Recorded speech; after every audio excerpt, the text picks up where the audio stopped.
నమస్కారం. Telugu literature committee chairman Janardhan సార్‌కి, పెద్దలందరికీ నమస్కారం. ఎన్టీఆర్ గారి 3 అక్షరాలు ఎన్టీఆర్ గారి గురించి చెప్పేంతటోడిని కాదు. బట్ ఈ శుభదినం ఏంటంటే 1983 జనవరి 9వ తారీఖున ఆయన ప్రమాణ స్వీకారం మన తెలుగోడు రొమ్ము విరుచుకొని కాలరెగరేసుకొని చూసిన రోజు. ఇలాంటి రోజున ఇలాంటి మీటింగ్ మా అందరికి ఏర్పాటు చేసిన జనార్దన్ సార్‌కి మళ్ళీ ఇంకోసారి థ్యాంక్స్ చెప్తున్నా. ఈ కమిటీలో నన్ను ఒక మెంబర్‌గా ఆయన చేర్చుకున్నందుకు జన్మతః రుణపడి ఉంటాను.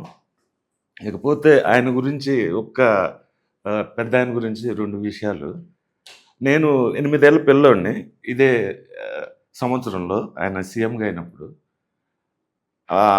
అప్పటి వరకు ఉందో లేదో తెలియదు. నేను 5వ తరగతి చదువుతున్నా. మధ్యాహ్నం స్కూల్లో భోజనాలు పెట్టేవాళ్ళు.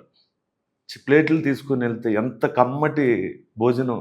పిల్లలు చదువు అంత బాగా చదువుకోవడానికి కారణం ఆ రోజు ఆయన పెట్టిన అన్నం.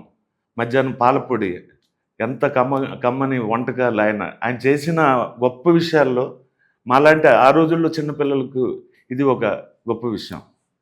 త్రేతాయుగున రాముడు ఆయనే, ద్వాపరమందున కృష్ణుడు ఆయనే, కలియుగమందున కారణ జన్ముడు ఆయనే. ఇలాంటి మహానుభావుడు ముందు తరాల వారందరికీ కూడా తెలియాలి. తెలియకపోతే ఎలా? మన తెలుగోడి చరిత్రను మార్చి చూపిన మహానుభావుడు. నేను అప్పుడప్పుడు ఢిల్లీకి వెళ్తుంటే ఇప్పటికి కూడా చిన్న వాసన ఉంది. మదరాసి. ఆ మదరాసి మాట అక్కడక్కడ ఉంది. ఇదివరకు అన్ని చోట్ల ఉండేది, ఇప్పుడు అక్కడక్కడ ఉంది.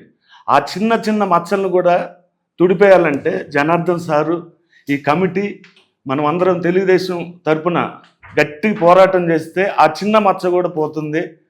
ఇంతే. థ్యాంక్ యూ అండి. Thank you sir.